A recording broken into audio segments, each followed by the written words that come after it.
Every generation believes they are free, yet often, freedom is an illusion confined by invisible boundaries. Imagine living inside someone else's balance sheet. Your choices, though seemingly yours, come with a credit limit. You don't truly own your home or your education. The bank and lenders do. Even your time is bound, as the ticking debt clock measures it. This isn't a conspiracy. It's a system. A quiet empire ruled not by kings or armies, but by contracts and compound interest. It has no flag or borders, yet it governs nearly every decision you make. This is the empire of debt, a relentless force expanding without pause. Join us as we uncover how deep this system runs and why history repeats its silent collapses. The story does not begin with armies or revolutions, but with something far more powerful: a signature. In the 20th century, the world realized money could be created not just by printing presses, but by promises. When a bank issues a loan, it doesn't hand over someone else's savings. With a few keystrokes, new money emerges. Your debt becomes the system's profit. This is how the modern financial empire was born, not through conquest, but through contracts. After World War II, exhausted nations focused on rebuilding. To fuel this rebirth, banks lent money on historic scales: credit cards, mortgages, car loans, and student debt. Each became a way to pull the future into the present.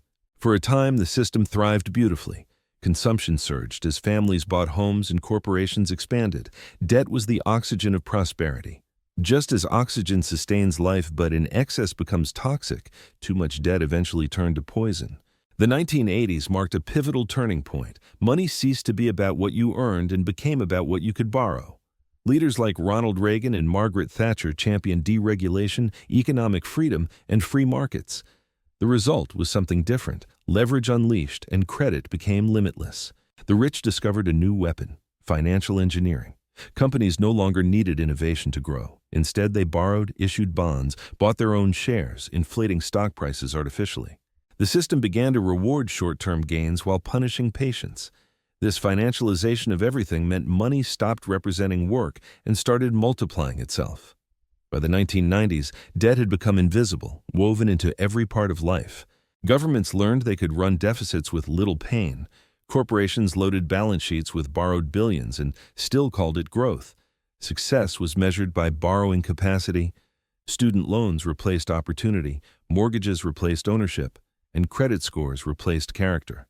The empire did not conquer by force, it seduced. Endless credit became the promise of freedom, yet real freedom ends where interest begins. Debt was no longer a tool.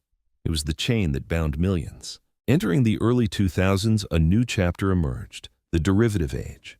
Debt was no longer only borrowed. It was packaged, sold, and resold. Wall Street transformed debt into a commodity. Mortgage-backed securities, credit default swaps, and collateralized debt obligations fueled a global casino where, for a time, everyone seemed to win. Until 2008, when the system suffered a global financial heart attack. The crisis should have spelled the end of the system. Instead, it became its rebirth. Governments bailed out the gamblers, printed money to rescue the reckless, and asked citizens to tighten their belts. Losses were socialized, profits stayed private. This moment marked a shift in the empire of debt. It stopped pretending to serve you and started feeding on you.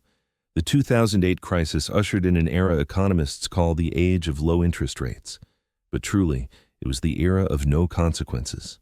Debt was free, money was infinite. The empire expanded faster than ever. Corporations borrowed trillions to buy their own stocks. Governments borrowed beyond means to fund unpayable promises.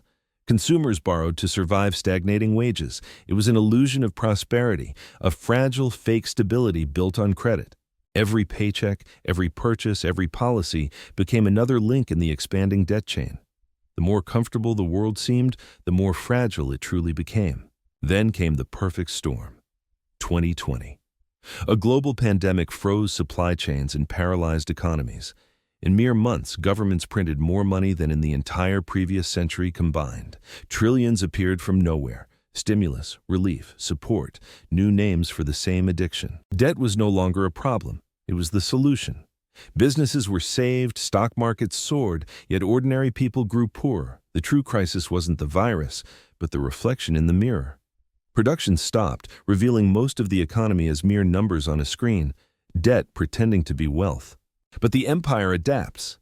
Today, it evolves into digital debt. Central banks worldwide are creating digital currencies, programmable money where every transaction is traceable, every credit controlled, every limit adjustable. On paper, this promises efficiency. In practice, it's a new form of control. When money becomes code, debt becomes data. Whoever owns this data holds the empire. The dream of freedom through credit quietly transforms into a system of surveillance through currency. Accounts can be frozen, access limited, wallets programmed for compliance. This is not fiction. It is financial architecture rewriting itself in code. Despite its complexity, the empire of debt depends on one ancient principle: trust. Trust that your salary will buy tomorrow what it does today. Trust that governments won't destroy your savings with unchecked printing. Trust that the system will always find a buyer for the next trillion-dollar bond. This fragile trust keeps the illusion alive. One spark of doubt can crack this entire illusion.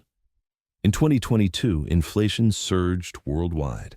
People noticed their money evaporating faster than they earned it. The empire's magic moment became visible and terrifying. Governments blamed supply chains, conflicts, climate shocks, anything but the truth. The survival of the system depends on slowly devaluing its own users. Inflation is no accident. It's a tax that doesn't require a vote. It quietly drains value from workers, savers, and retirees alike. When inflation becomes unbearable, the response is always the same: more debt. Now trapped in a feedback loop, money is printed to pay for problems caused by printing money. This is not capitalism, it is credit, and like addiction, it ends with painful withdrawal. So what lies ahead? The empire faces three painful paths. Firstly, controlled collapse, a slow erosion through inflation, regulation, and debt restructuring. The rich stay rich, the middle class quietly dissolves. Secondly, digital control. Governments transition to central bank digital currencies, resetting the system with new rules, widespread tracking, and erasing privacy. Freedom traded for security in a new financial order. Thirdly, revolt through reality.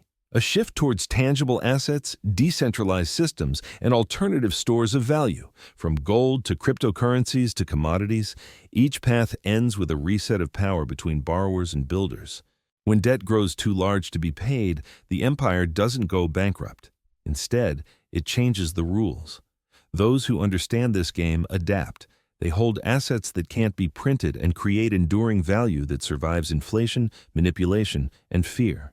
History shows every financial collapse transfers power, from those who trust blindly to those who question deeply. This moment is no different. We are witnessing a transfer from paper wealth to real wealth, from illusions to tangible assets, from borrowers to builders. We are taught that debt is normal, the price of progress, and the engine of growth. Yet debt does not build civilizations. Discipline, production, and trust do. When a society stops creating and starts borrowing, its future is effectively sold before it's realized. That's why the empire of debt feels invisible, because it's inside us. Our ambitions, education, and consumption are all financed by unkeepable promises. The system doesn't enslave us, we volunteered. We exchanged ownership for convenience, patience for speed, and reality for credit. Now, the bill is coming due.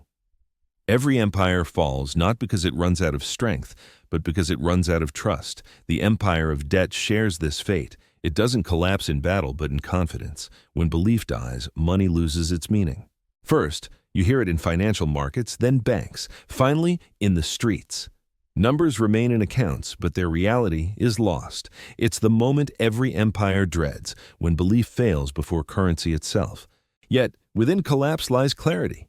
True value never existed in paper, plastic, or pixels, only in what people create, build, and trade freely. When illusions burn away, truth stands as the foundation of the next empire.